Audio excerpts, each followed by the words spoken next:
No sé si voy encaminado por el lado que corresponde. Ok, me gustaría saber cómo es que vos llegas a los poemarios, a eso que vos has escrito. Bueno, ¿cómo comienzo a escribir?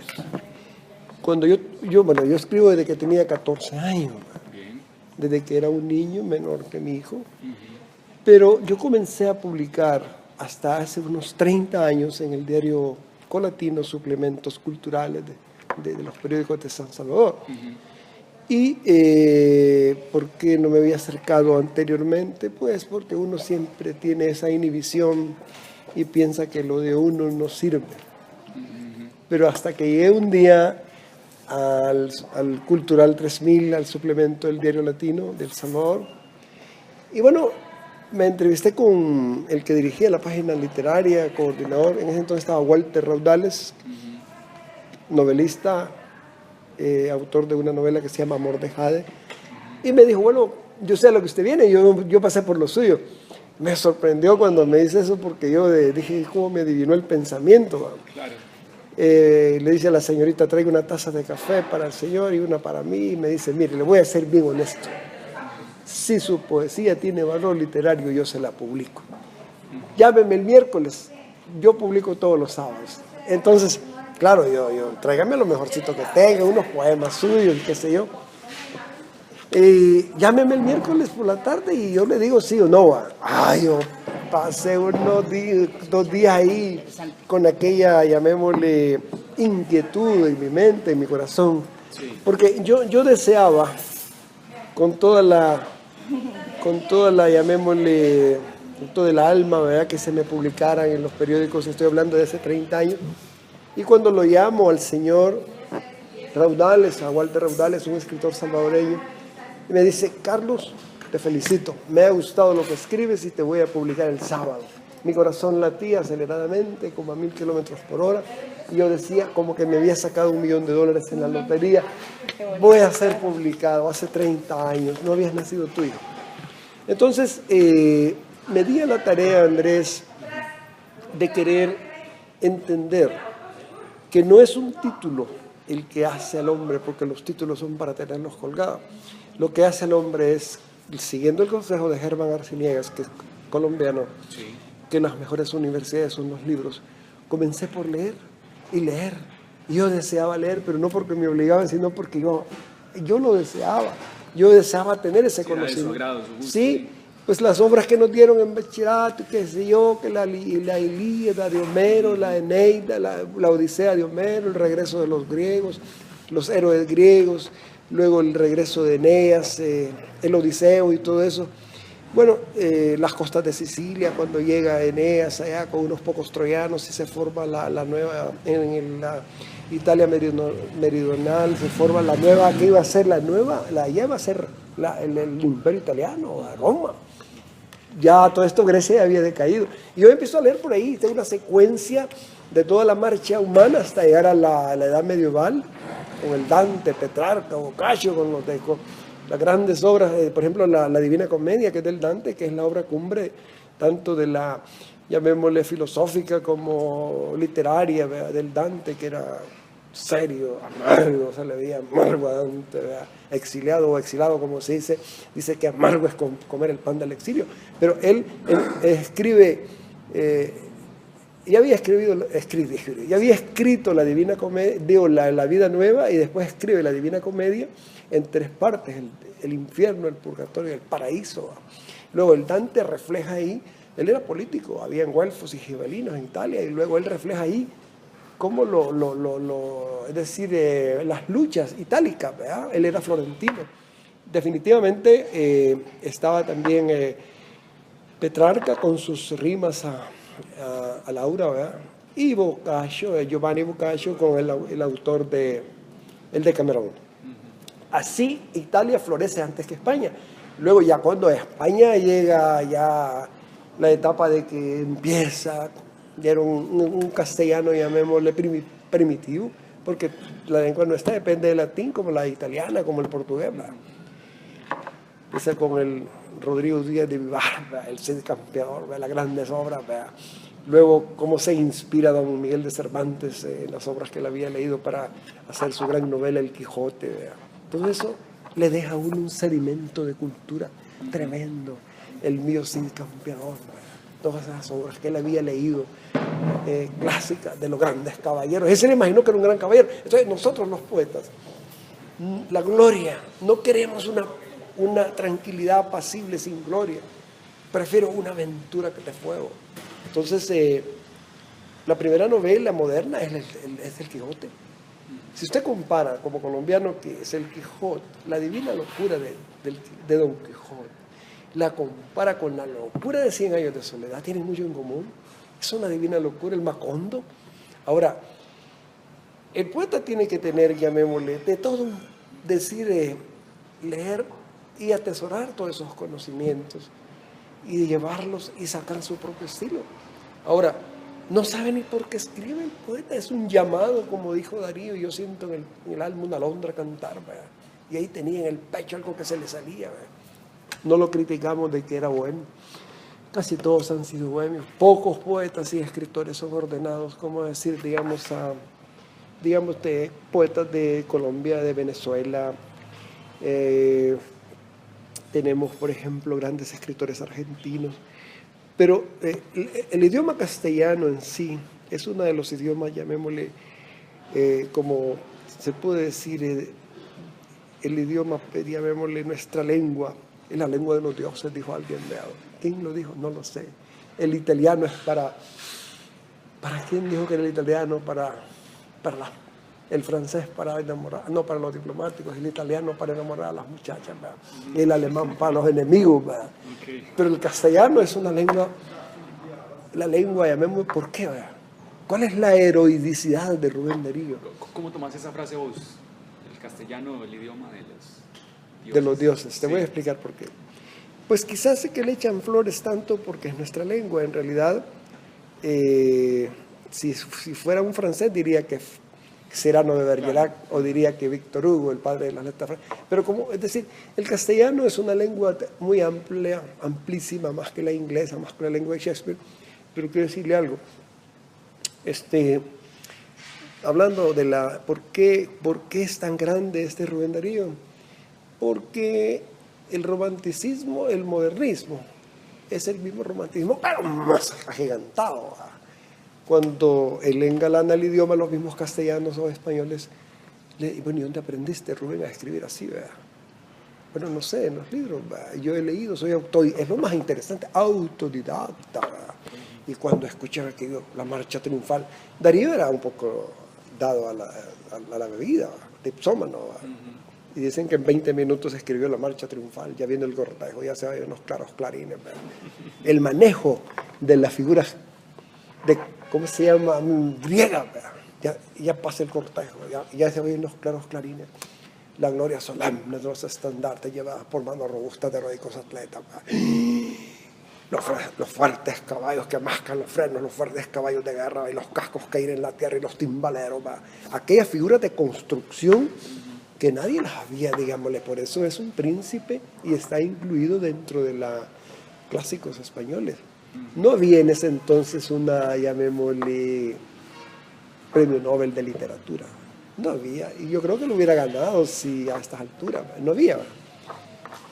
Pero hasta estas alturas es un clásico, y muchos lo critican a Darío, a Rubén Darío lo critican por su inclinación mucho a la mitología griega y su afrancesamiento. Pero como le dijo Juan Valera, el español, que era director de la Real Academia de la Lengua de aquella época, porque él escribió Azul en Chile, ¿verdad? Su primera obra. Sí, una obra preciosa, de prosa, una prosa preciosa, ¿verdad? Una prosa que usted la lee, bueno, ya lo leyó, ¿verdad? Sí. Azul, en Chile y Abrojo, ¿verdad? Y Valera creyó que se trataba de ¿cómo es esto? Pues si usted no es francés y conoce todo lo de Francia, conoce a Mallarmé, conoce a Baudelaire, conoce a Bernier, conoce a Hugo, ¿verdad? ¿Y por qué la palabra azul o azul? ¿Por qué? ¿Por qué la mencionan tan? O sea, la palabra azul de los campos de azul, estaba de moda quizás, ¿verdad? Darío pues no dice nada y realmente usted en su libro le dice azul, le dice Juan Valera, el autor de Pepita Jiménez, le dice es una belleza, pero dice y no dice nada. O sea, le quiere decir que todo es filigrana, ¿verdad? Pero ahí al poeta, ¿verdad? Realmente Darío, pues, es ya para mí, estábamos viendo con él en una librería de acá, un libro así, no sé, aquí es caro el libro nuevo, ¿verdad? Sí. De Rubén Darío, que él logró su gloria fuera del país, ¿verdad? Fuera del país. Entonces allá en El Salvador se ha formado, llamémosle, hay poco apoyo en el sentido de que los artistas se mueren de hambre, ¿verdad? Pero tiene que hacerlo uno por su propio. Tenemos un amigo que es el que dirige la página literaria. Él es el, no, perdón, le voy a explicar la historia. El hijo de él. Estas dos son sus dos publicaciones. No, esta es la mía. Ok. Quiero saber en qué momento de su vida llega usted a esto. A esta cómo no. publicación. Cuando yo ya había escrito yo Sangre en los pétalos. Este es mi segundo poemario. Ok. Y Sangre en los pétalos, el primero se editó en Los Ángeles, me financió y me ayudó mi hija Londra.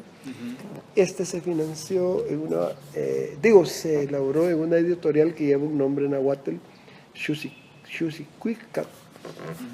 Por cierto, fue en el año 2016 y tiene poesía de todo. Por ejemplo, hemos tenido novelistas en El Salvador y tenemos poemas, por ejemplo, hubo una doctora, la doctora Matilde Elena López, que salió exiliada pues a Quito, Ecuador. Estuvo varios años allá y se doctora en literatura. Y luego regresa y se pone a trabajar como catedrática, profesora de decana de la Universidad Nacional. Y entonces yo le escribo un poema y ahí dice: mujer poeta y poeta continental, maestra y poeta de generaciones, columna y poesía esculpida como el mármol de Carrara y con las hojas de acanto, sublime, profunda, investigadora, por siempre estarás con nosotros, con el agua fresca de tu canto. Ahora conversarás con Salarruego, tu escritor, en un cielo de frescas rosas, en la dimensión desconocida.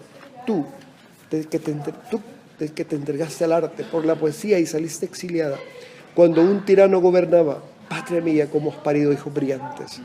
Napoleón Rodríguez Ruiz, Ítalo López Vallecillos, Escobar Velado, Tirso Canales, Luis Melgar Brizuela, José Roberto Sea, Manlio Ergueta, Castro Rivas, Mercedes Durán, fallecida en México, Pedro Chofra Rivas con sus obras Los Nietos del Jaguar, y tú siempre verás Matilde Elena en una sucesión de auroras encendidas.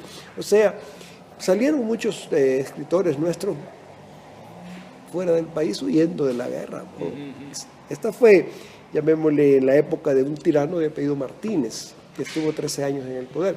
Pero luego, quiero decirle, cuando viene la guerra, llamémosle, por las injusticias, surge un poeta que se llamó, tal vez lo iba a mencionar, Roque Dalton. ¿Sí lo iba a mencionar? No, en realidad no. No, Roque Dalton fue un poeta, llamémosle, aquí está. Él estudió Derecho, 4 años de Derecho, y estoy seguro, fue asesinado por los mismos grupos revolucionarios, porque se peleaban la primacía del poder, ¿verdad? Pero había algo amoroso ahí también. Entonces Roque Dalton, cuando surge la generación comprometida de la Universidad Nacional, ahí se produce un corte, ¿verdad? Surgen escritores combativos. Ya no era una poesía de Rosaleda, ¿verdad? Ya no era una poesía de qué lindo el pajarito, qué bello la alondra o la tórtola. Era una poesía de combate, ¿verdad? En la cual la poesía es una espada, es un arma también. La poesía es un arma, Andrés. Yo le escribo a Roque Dalton y dice: poeta, mártir, profeta de tempestades, tu poesía y vida es flor de fuego. En un pentagrama trágico desde los acantilados de tu alma indómita, tu poesía el tiempo doma, indomesticable, huracanada, que vomita lenguas de fuego en contra de tiranos militares en la época que te toca vivir. Tú, máximo exponente de la generación comprometida, y ahora la historia y para la historia, en esta patria vendida, en esta patria hipotecada, los laureles coronen tu frente y el magma de tu pensamiento, cual potro indómito que detiene al tiempo con sus soles y amaneceres. Es profecía de tempestades. Hoy maldigo a tus asesinos y tus poemas bendigo con tu rostro en la ventana en cada sol de la mañana. él escribió un poemario que se llamaba Tu rostro en la ventana. Ahora, quiero decirle que de este se editaron como 350, un poquito. Pero de Sangre en los pétalos se editó más. Yo le voy a traer mañana, otra vez que venga, y le voy a estar enviando, algunos periódicos de publicaciones mías, algunos ejemplares, ¿verdad?, que yo guardo con mucho cariño, Andrés, porque realmente, mira, yo le mandé, hoy antes de venirme, le mandé al ministro de El Salvador, ministro de Turismo, que es hijo de un expresidente, y yo le mandé decir que yo deseaba que la Dirección General de Publicaciones me hiciese a mí una reedición de mi obra, y le mando los ejemplares. Sé que usted es un hombre, le digo, licenciado Duarte, que le gusta que ama la cultura, y me contestó: cuando venga de Costa Rica vamos a hablar. O sea que le toqué el corazón. Vamos a ver, yo le quiero, pero le dije a la secretaria, si quiero dejar claro que no me mueve ningún interés económico. A mí lo que me mueve es que nuestro tipo hacia a la escuela. Okay. Creo conocer la respuesta ya por todo lo dígame, que nos ha dicho, pero quisiera preguntarle, ¿por qué poemas y por qué tal vez no otro género literario? Qué sé yo, por ejemplo, aquí en Costa Rica, dentro de lo poco que la gente lee, lo que más se consume es, por ejemplo, los cuentos, ¿cierto? Entonces, hay mucho escritor que usa, por ejemplo, el cuento como una forma de darse a conocer, de abrir puertas. Entonces, quisiera que me respondieras a claro, pregunta. Fíjese que hasta ahora, bueno, se me ha despertado esa inquietud que usted dice, y ya me publicaron mi primer cuento allá en San Salvador. Okay. Ya no poemas, sino que narraciones, o cuentecitos chicos, y quiero hacer una colección de cuentecitos chiquitos, pero que tengan, llamémosle, sabor, que tengan, llamémosle, impacto, y que el público goce de leyendo. Que goce leyendo, por ejemplo, el cuento de la mariposa, que la mariposa duerme en un árbol. Ese ya se me publicó. Y duerme la crisálida. Quién sabe cuánto tiempo. Pero luego deja de ser gusano y le salen 2 alas. Y empieza a volar. Entonces ya así, al final del cuento, quiero decirle que se encuentra la mariposa que dice, bueno, es que en el cuento es una cosa de que encuentra una discusión, están en una elevación, y entonces hay una discusión de pájaros. ¿Veis qué pasa? Dice la mariposa, ¿por qué estarán discutiendo? Es una forma breve le estoy narrando.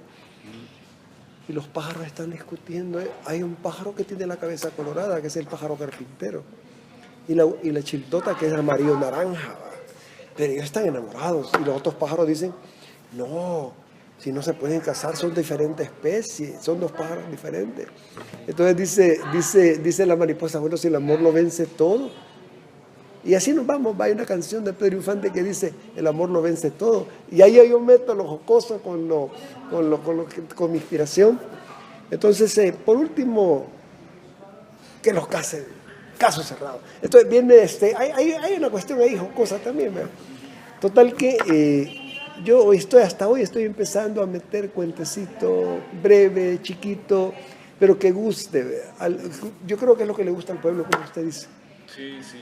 Porque la poesía no es para todo público. Exacto. A mí me preguntó una vez, estábamos en una reunión, alguien que trató de, pues no sé si lo hizo con el deseo o tal vez lo hizo inconscientemente, y me dijo, a mí no me gusta la poesía, no voy a declamarme.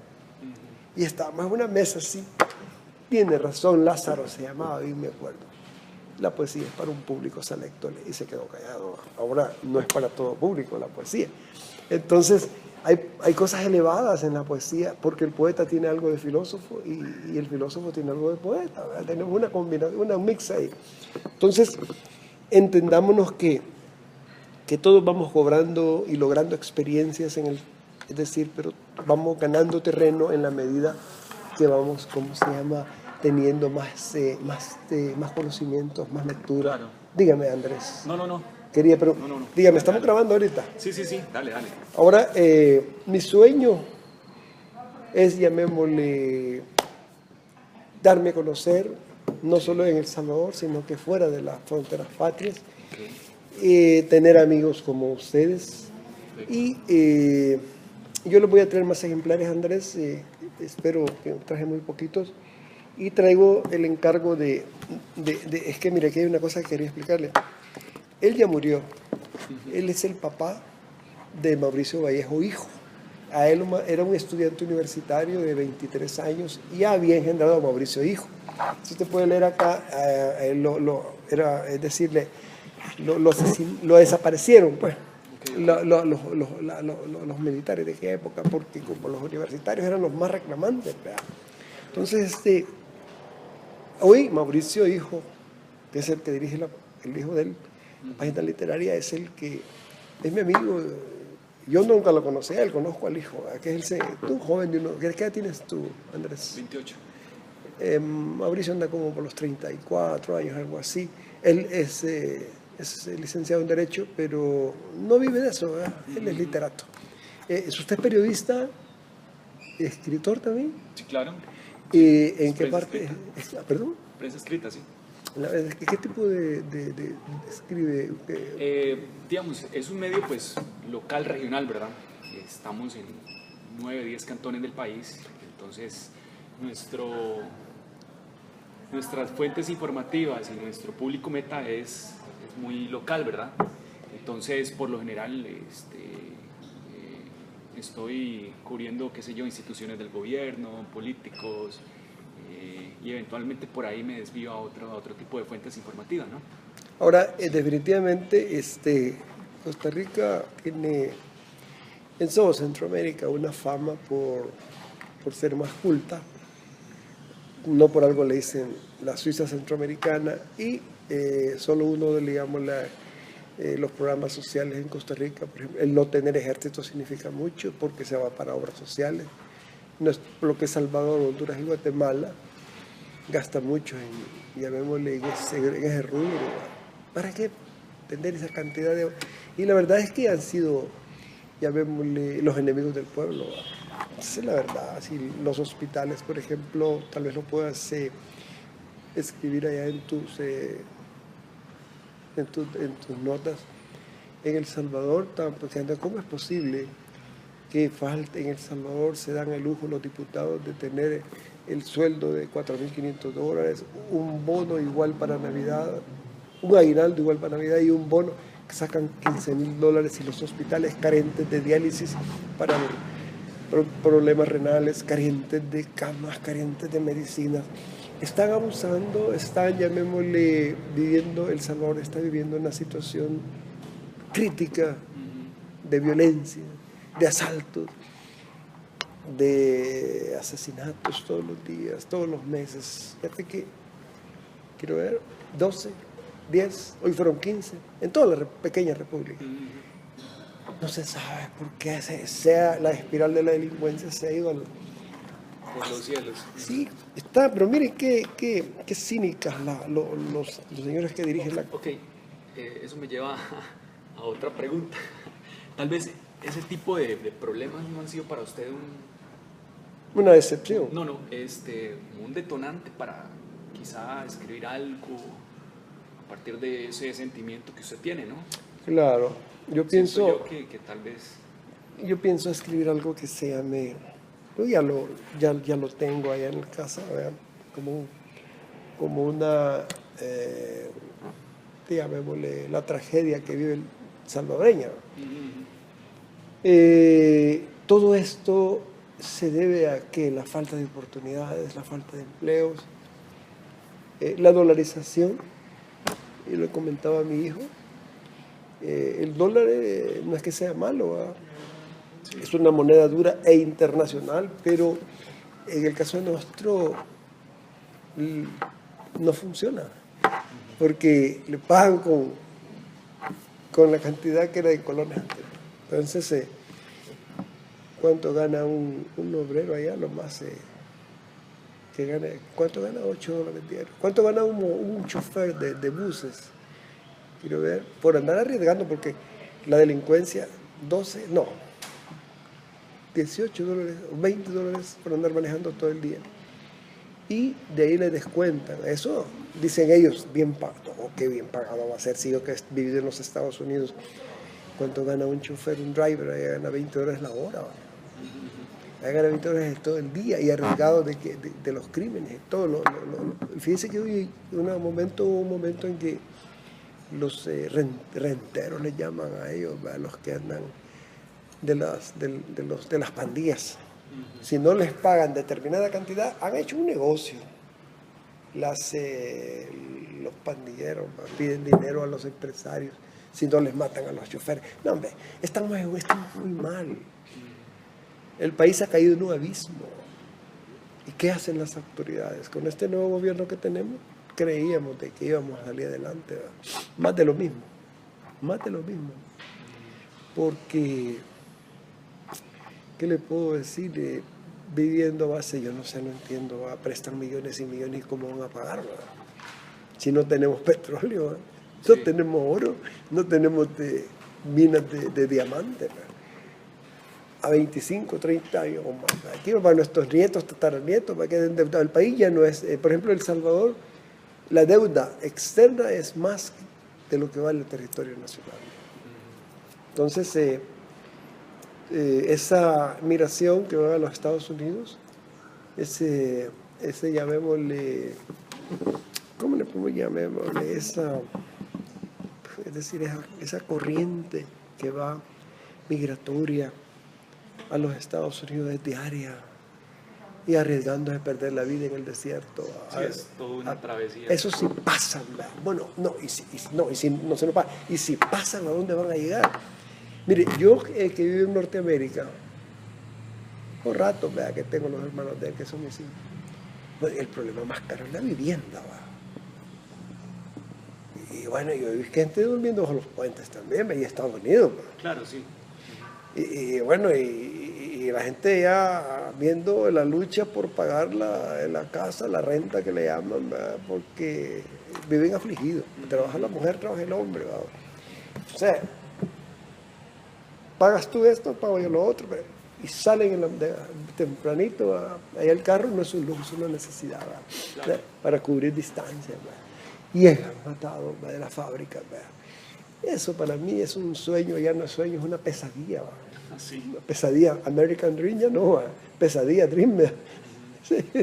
Me gustaría oírlo, Andrés.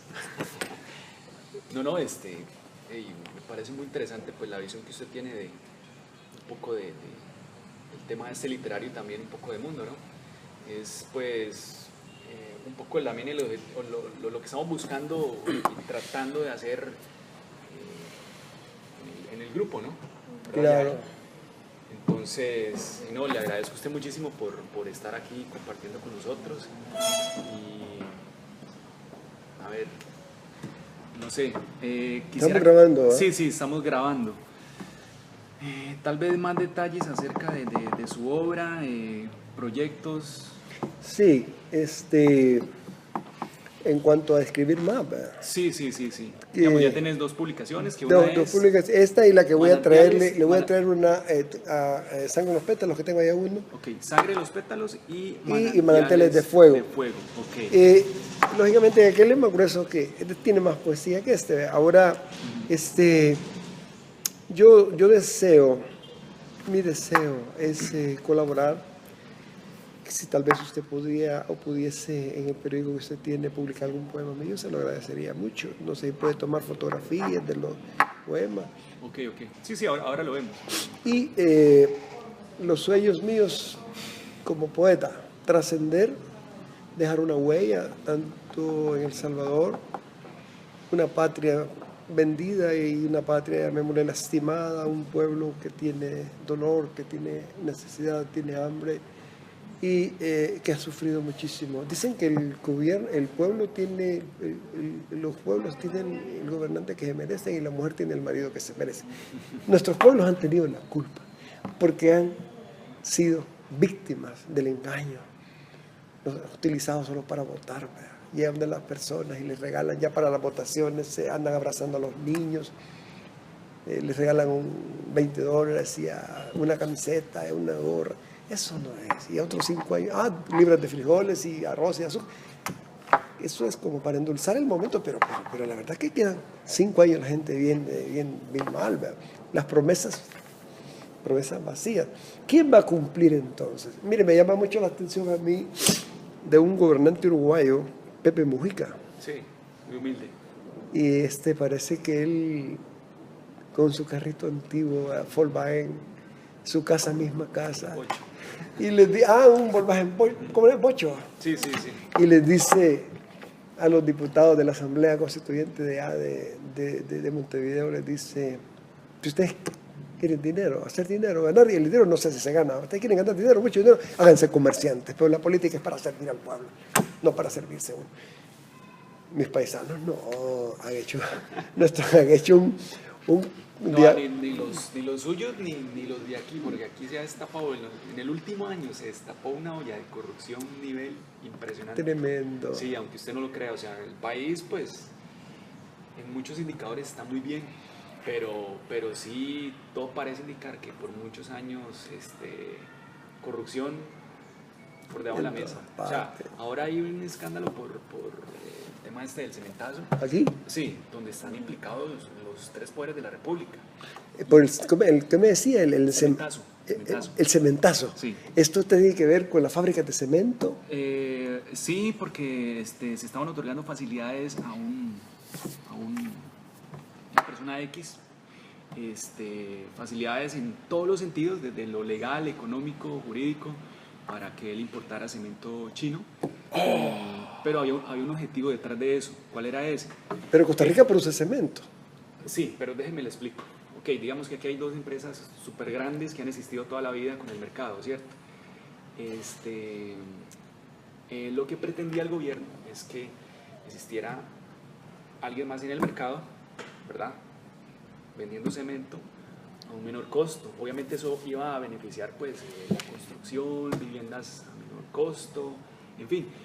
Pero ¿a qué precio se quería lograr eso? Pasando por encima de las leyes, ¿ya? Entonces, todo parece indicar que del gobierno se estaba tejiendo toda una telaraña para favorecer esa llegada de cemento desde allá. Entonces, ¿de China? Sí, entonces al importador le facilitaban todo desde el otorgamiento de un crédito por créditos de casi 50 millones de dólares para que él lograra traer ese cemento, pero resulta que él ni siquiera cumplía con los requisitos. Exacto. Entonces le estaban facilitando todo a él para que él lograra montar el negocio y de paso acá abrirle el mercado. Entonces, a un precio supuestamente más barato. Y el cemento chino. Sí, al traerlo. Ahora, ¿y la calidad? Ese es otro tema. Es que porque los chinos no tienen buena fama. Exacto. Es bastante complejo el caso del cementazo. O sea, no podría yo en unos minutos. Sí, no, lo que sabemos es que China produce todo, pero flor de un día, ¿verdad? Sí, digamos, en sí no es tanto el problema de la calidad, porque creo que al final pues pasaba pruebas, en fin. El tema es que la forma en que, ¿verdad? En que se estaba haciendo todo para lograr ese fin, que era pues tener el mercado de cemento muchísimo más barato.